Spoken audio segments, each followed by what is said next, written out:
Speaking of Amon-Ra St. Brown, Set you Braylon up. Edwards, how about the proposed contract that is out there?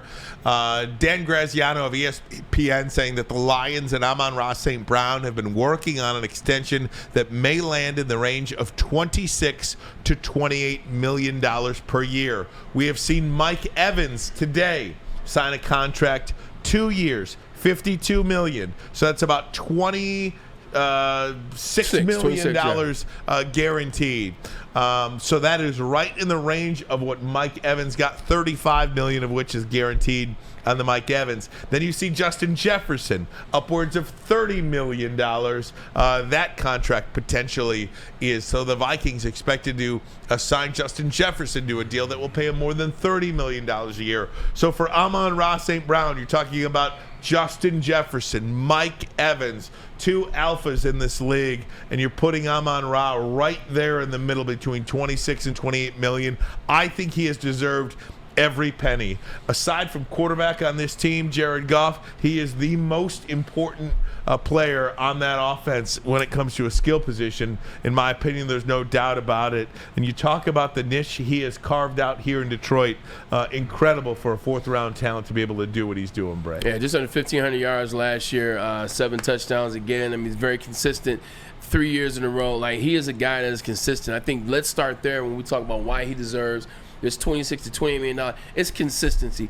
Game in and game out, no matter where you're looking at. You look at that stat book. When you look at number 14, he's going to be in the stat book. He's going to do what he's needing to do. He's going to move the chains with first down catches. He's going to extend drives. He's going to have the big plays. He's going to block down the field. He's going to get guys going. And he's always there. He's a constant, whether it's the first quarter or whether it's the fourth quarter. When you operate like that, Ryan Ermanni, for 3 years in a row, you're telling a team, you're telling an offense, you're telling a franchise, and you're telling the city, I'm here. This is what I do. I am here. I am dialed in for you. I'm going to be here no matter how you look at it, no matter how you slice it.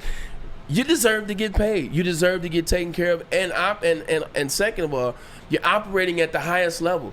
You're not just operating good by Detroit Lions terms, by NFC terms, or by the NFC North division terms. You're operating through the whole NFL. He had almost 1,500 yards receiving last year, 6 touchdowns. You know, you look at his stats over the first 3 years, they match up almost with anybody throughout the history, Ryan, of yards. When you start looking at that, when you start adding the history, much like Sam Laporta, much like Jahmyr Gibbs did this year, he's a guy that you can trust. He's a guy that's a leader. He's vocal, and he's there, and he's consistent. 26 to 28 makes sense. You look at Justin Jefferson, he deserves the 30-plus that he's going to get. You look at Mike Evans, 10 years in a row, 1,000-yard season, only been done one other time, and it wasn't even Jerry Rice, by the way. And then you're right there in the middle of that greatness. He deserves it. Amon-Ra St. Brown, too. Excuse me, guys. Amon-Ra St. Brown has been as reliable and as dependable, as you said, Braylon Edwards, as anybody we've seen. And because he doesn't look like Justin Jefferson or Mike Evans, right, or Jamar Chase or somebody like that that's just going to burn straight down the field. Very Hines Ward-like. And I think Hines Ward's a Hall of Famer, isn't he? He's not. He's really close to being a Hall of Famer. But because Amon-Ra doesn't look like that Justin Jefferson, Jamar Chase, somebody that's going to burn you all the way down the field and have those big, 80-yard touchdown passes, maybe people around the league view him a little bit differently, or just don't put him in that upper echelon of receiver, perhaps. And maybe they do. I don't know. I know we here in Detroit do. Yeah. But when it comes to the national landscape, I don't know if people put Amon-Ra as a top 5, top 6 receiver in the league. But his numbers show that he is. His dependability shows that he is. His catch rate shows that he is. And this year, more so than any other year, he's been able to get in the end zone. And that has been, something, too, that I think a lot of people look at with Amon-Ra. I mean, this dude can do everything for you. And Dan Campbell and Brad Holmes said last week, Bray, when they spoke, they want to build a team where they draft good players. Those good players develop into being great players, and those great players end up getting paid. And Amon-Ra St. Brown is like the definition of taking care of somebody that you drafted, developed and you know everything about. Yeah, this is how you start that process. You can't say that's what you want to do, and then you have an opportunity to do exactly what that means, and you fail on that opportunity. This is an opportunity to say, hey, look, 3 years, we drafted him, we brought him in, we grew him, he's now an all-pro. Let's pay him, let's show him how we do. It reminds me of when I was playing in Cleveland. It reminds me of what the Steelers did. The Steelers drafted their players. Steelers didn't pick guys up in free agency. Steelers weren't like picking up guys, a hodgepodge of guys from here to there to mix in what they do. They drafted these guys. They drafted Larry Foote. They drafted James Farrior. They drafted Troy Polamalu. They drafted James Harrison, Casey Hayward now, T.J. Watt now. Like they drafted those guys. They home grew them, and then they paid them eventually down like Antonio Brown. Santonio Holmes, Plaxico Burress, like Ben Roethlisberger. That's what they were doing. It was legitimately year in and year out drafting good players, and then they were homegrown. They were all a part of the same machine. They weren't bringing guys in. I think that's what the Lions are doing now, and they're having some success, and it's fun to watch. But just make sure you stay with the program. Like, don't change. Because right now things are cooking with grease, and Amon-Ra St. Brown will be the first domino to fall, but he's the one most deserving at this particular moment. And the Lions in the mix again when it comes to another free agent out there, and that is L'Jarius Sneed, guys. And it was talked about at the Combine over the week that the Lions and the Dolphins were two teams possibly in the mix for the services of Chiefs defensive back L'Jarius Sneed. And this is a player that I think obviously would look great in Honolulu blue and silver. He would make such an impact in an area of need, an area of desperate need for this football team.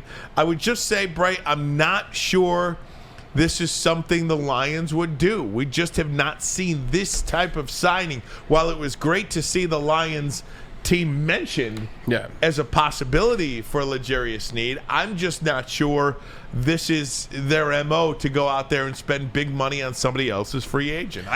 Until I see it, maybe I'm not going to believe it. I'm kind of going down that road. No, there's nothing wrong with that. For years, I told you, I said, until I see the Lions do something, I'm not going to believe in the Lions. And finally, I started believing because I started to see them do things. This is a move, Ryan. Look, at the end of the day, you got to the NFC Championship. You were 7 minutes away, blah, blah, blah. We know the old adage. But you still need certain players, and you can't get everything through the draft. Like, everything can't happen through the draft this year to add on what you did in the draft last year. Sometimes to get right away, like that secondary was bad, Ryan Ermanni. And then the other half of the defensive line was bad last year, Ryan Ermanni.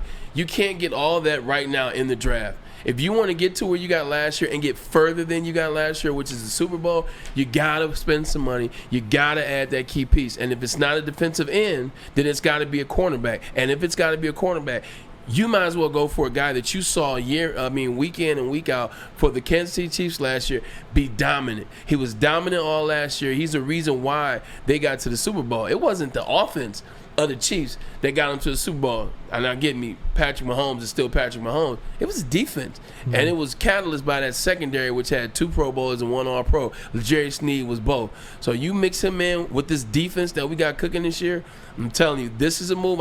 To your point, they haven't made a move like this. But you didn't have to make a move like this until it was time. Ryan Ermanni, I think it's time. And, whether it's for Kansas City, right? You're looking at Kansas City, you're like, why would this kid want to go anywhere else other than stick with Andy Reid as your head coach and Patrick Mahomes as your quarterback? He's got 2 rings. Well, that's just it. I think people get their rings, and then it's really about getting paid. Now, if Kansas City cannot pay you what Detroit can pay you or any other team can pay you, you have to get your money when you can get your money. And I'm not sure Kansas City, I'm not a salary cap expert. I don't know if Kansas City can pay both L'Jarius Sneed and Chris Jones. If they can't, that makes one of those players expendable. That makes one of those players available for the open market. And if you're Kansas City to begin with, which player do you think you would put a premium on? I mean, what's L'Jarius Sneed? What's he sitting at? 27 years old, and 29. I think L'Jarius Sneed 29. I think Chris Jones is 29. 27. 27. So I don't know. Do you just go with the younger guy? I think Chris Jones has 4 more good years in him, great years in him. Yeah, I think Chris Jones is more directly reflective to how good that defense plays and how they were stopping people in the postseason, getting into the Super Bowl run. Jerry Sneed, great DB. Chris Jones is a wrecking ball. Chris Jones is a guy that clogs up that middle and destroys and gets to the quarterback often and a lot. So he's a guy that is directly reflecting that defense playing well in the postseason. So I would go with him over L'Jarius Sneed. It has nothing to do with the age. It has to do with who I think is the wrecking ball, and it's Chris Jones. So I think they'll probably go that way. L'Jarius Sneed, like you said, 2 rings in 2 years, and he's an all-pro guy. Look, it's time to get paid. You know, you mentioned Chris Jones too, and I think we here for people that reside in the NFC North, you saw what happened with Chicago's defense once Chicago got Montez Sweat, how much that makes everybody better along the defensive line, the second level with the linebackers, and certainly when you're getting to the quarterback, how much better it makes everybody on the back end, because you don't have to guard your receiver, you don't have to defend your receiver for as long if the quarterback doesn't have as much time back there in the pocket or running around. So I would put a premium on that defensive lineman as well, and Chris Jones if I'm Kansas City. And even if you're, Detroit, if there's somebody out there that you think you can get to the quarterback, I mean, that's an area that would need some investment as well, I would think. That would be the area for sure. And to be honest, I would go with that area first if I'm Detroit, because it just automatically helps. Ryan, when you get the defensive end, let's say a defensive interior guy, Chris Jones, let's say that doesn't happen. Let's say you get a Hassan Reddick. Let's say you get a Khalil Mack. Let's say you get a Brian Burns. When you get 2 guys on the opposite because you already have Aiden, now you're getting to the quarterback. Now you're getting more attention and more focus. So now you got a left tackle and a right guard and a left guard and right tackle. Now you got those guys focused on 2 guys. You have 2 guys taking up 4 attention spans already. Now that means the linebackers, they got one-on-one. The linebackers can get to the quarterback. Linebackers can get to the running back right away. They can see things more. You don't get linemen coming to the second level, because that's when you don't have defensive linemen, when you don't have necessarily another guy for Aiden Hutchinson on the opposite side. It makes it easier for linemen to get to the second level. Now linemen can get to your linebackers. Now it makes it that much easier for teams to run on you. Now it makes it that much easier for quarterbacks to sit there and break you, to tear you apart, like we saw in the last 4 or 5 games of the season. But when you got guys getting after the quarterback, when you got guys that are, influencing 4 or 5 eyes on that defensive side of the ball, on that offensive side of the ball, it makes it a lot harder. Now you're getting coverage sacks. I mean, now you're getting coverage interceptions. Now you're getting sacks because of the coverage interceptions. It's going to be Brian Burns, Hassan Reddick, Khalil Mack, one of those guys. They got to get a premium guy outside. I think that's what will help them the most, the fastest, or Chris Jones in the middle.